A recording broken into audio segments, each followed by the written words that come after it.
Kembali lagi bersama Mimin di channel Aam KGP, channelnya orang paling ganteng kata emaknya. Kembali melanjutkan alur cerita Wanji Duzun. Pada episode sebelumnya diceritakan Raja Iblis menjebak teman-teman Lin Peng dan berencana akan menggunakan tubuh mereka untuk menghancurkan formasi pelindung yang ada di altar kuno. Namun untung saja setelah Lin Peng bertemu leluhur sekte, dia mendapatkan kemampuan untuk membuka ruang spasial sehingga membuatnya dengan cepat berpindah tempat untuk menolong teman-temannya. Bahkan Raja Iblis dibuat melongo karena Lin Peng berhasil memecahkan segero jahat dengan tubuh klon dewa jahat miliknya yang sudah Lin Peng sempurnakan.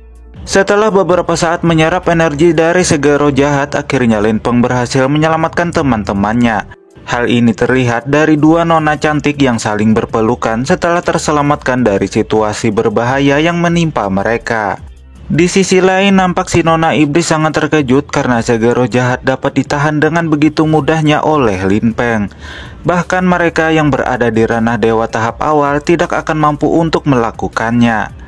Raja Iblis menebak bahwa kemungkinan Lin Peng menggunakan piringan giok penciptaan, yang mana giok tersebut dapat menahan kekuatan segero jahat yang dia serap. Sontak saja ketiga bawahan Raja Iblis ini begitu terkejut karena bisa-bisanya Lin Peng memiliki piringan giok penciptaan yang merupakan harta karun legendaris. Apalagi diceritakan bahwa setiap harta karun legendaris pasti mengandung misteri jalan surgawi. Jika seseorang dapat mengendalikannya, maka kemungkinan akan bisa melangkah ke ranah dewa tertinggi. Raja Iblis sempat berpikir bahwa Lin Peng berani datang ke tempat itu karena sudah memurnikan esensi dari naga petir untuk meningkatkan kekuatannya. Namun ternyata dugaannya salah. Lin Peng malah membawakannya sebuah harta karun legendaris. Sembari tertawa bahagia, sang Raja Iblis lantas mengumpulkan kekuatan pada telapak tangannya dan melepaskan sebuah serangan yang bernama Tapak Penangkap Bintang. Sin lalu berpindah ke tempat Lin Peng dan yang lainnya. Di sini si nona seperti merasakan ada sesuatu yang tidak beres di tempat itu. Lalu tiba-tiba,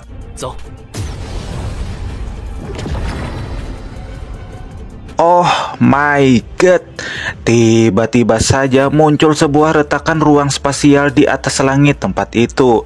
Dan dari dalam celah tersebut muncul sebuah tangan merah raksasa yang langsung mengarah kepada Lin Peng dan kawan-kawan. Namun untung saja tepat pada waktunya Bang MC menggunakan jurus Hiraishi no Jutsu sehingga mereka dapat menghilang dalam sekejap mata. Bahkan Raja Iblis dibuat tercengang dan melongo menyaksikan situasi tersebut. Tetapi Raja Iblis menyadari bahwa sepertinya Lin Peng menggunakan teknik ruang spasial milik Jenderal Dewa untuk membuka ruang spasial dan melarikan diri melewati ruang hampa. Nampak Raja Iblis begitu tenang. Ia merasa bahwa sepertinya Jenderal Dewa telah merencanakan agar Lin Peng memasuki wilayah ras iblis mereka. Nona Iblis lantas bertanya apa yang akan mereka lakukan selanjutnya. Terlebih lagi mereka bertiga tidak akan mungkin dapat mengejar Lin Peng. Tapi tunggu dulu, meskipun Nona Iblis tidak bisa mengejar Lin Peng, bukan berarti Raja Iblis tidak bisa melakukannya. Di sini Raja Iblis langsung membentuk sebuah segel di tangannya untuk melepaskan sebuah teknik yang bernama pengunci kehampaan. Setelah ruang spasial terbuka, Raja Iblis melepaskan kesadaran ilahinya untuk melacak keberadaan Lin Peng. Di dalam ruang spasial nampak Lin Peng dan yang lainnya masih melayang mengikuti jalur ruang yang ada. Tapi tiba-tiba mereka dikejutkan oleh kesadaran ilahi Raja Iblis yang sudah menemukan keberadaan mereka. Menyadari keberadaan mereka diikuti oleh seseorang, Lin Peng dapat menebaknya bahwa orang itu adalah Raja Iblis atau Raja Roh Jahat Kegelapan. Lalu pada saat kesadaran Raja Iblis hendak menangkap Lin Peng, Bang MC lantas mempercepat gerakannya dan mengeluarkan tungku pemurnian Roh Iblis.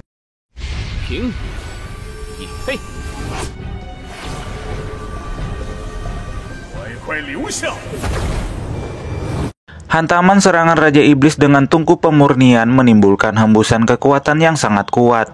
Raja Iblis tidak menyangka bahwa Lin Peng dapat memiliki harta karun seperti itu.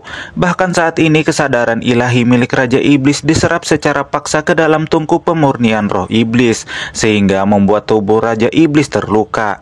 Nampak ia sangat begitu marah dan ingin menghabisi Lin Peng karena telah menghancurkan kesadaran ilahi miliknya. Raja Iblis pun langsung mengeluarkan kekuatan yang sangat mengerikan dari dalam tubuhnya dan mengirimnya ke dalam ruang spasial untuk menyerang Lin Peng. Sementara Lin Peng sendiri dapat merasakan bahwa sepertinya ruang spasial itu akan segera runtuh, ia pun meminta semua orang untuk cepat pergi meninggalkan tempat itu. Untung saja tepat pada waktunya ketika sebuah tangan besar hendak menghantam tubuh Lin Peng, ia dengan cepat membuka ruang spasial dan membawa yang lainnya keluar dari tempat tersebut. Akan tetapi meskipun mereka berhasil keluar dari ruang hampa yang akan runtuh, ternyata mereka masih berada di wilayah Raja Iblis Kegelapan. Lalu tiba-tiba,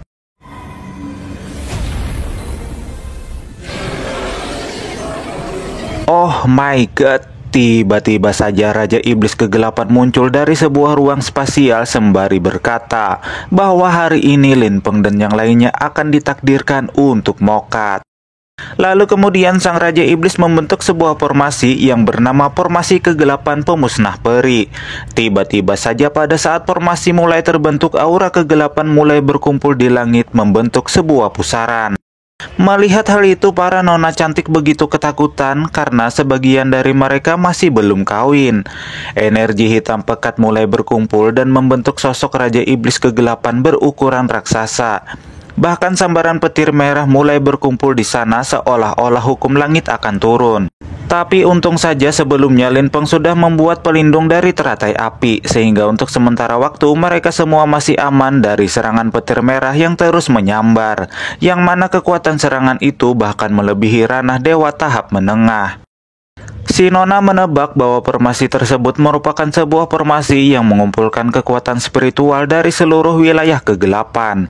Para nona yang lain nampak ketakutan karena baru saja mereka terbangun, malah saat ini mereka akan menghadapi situasi yang begitu menakutkan. Sedangkan Raja Iblis Kegelapan langsung melepaskan sebuah serangan yang bernama Penghakiman Kegelapan. Nampak muncul sebuah ruang spasial yang di dalamnya keluar sebuah pedang raksasa berwarna merah yang langsung mengarah kepada Lin Peng dan yang lainnya.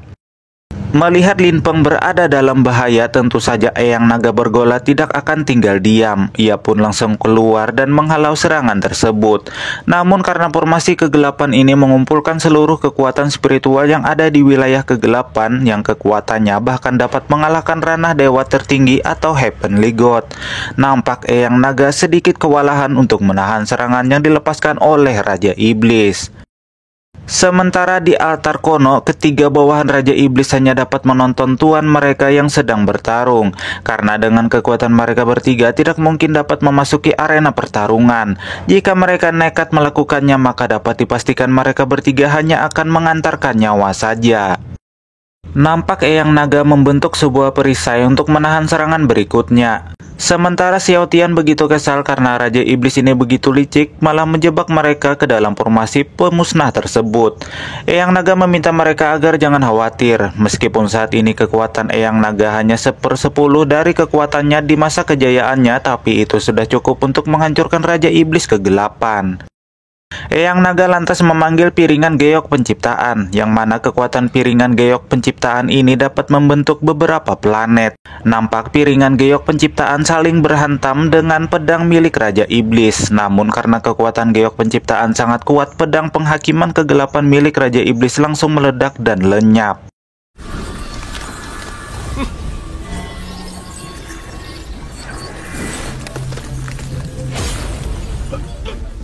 Raja Iblis menyadari bahwa dengan kekuatannya saat ini tidak mungkin ia dapat melawan kekuatan dari piringan geok penciptaan.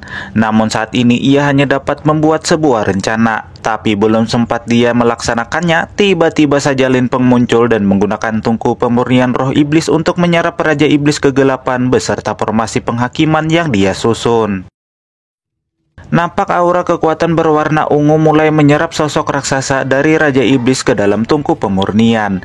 Namun tentu saja Raja Iblis tidak akan menyerah begitu saja. Ia lantas melepaskan api pembakaran segala hukum untuk bisa melepaskan diri. Akan tetapi kekuatan dari tungku pemurnian roh iblis tidak terpengaruh sedikitpun oleh api kegelapan. Alhasil Raja Iblis beserta kekuatan dari formasinya diserap masuk ke dalam tungku pemurnian.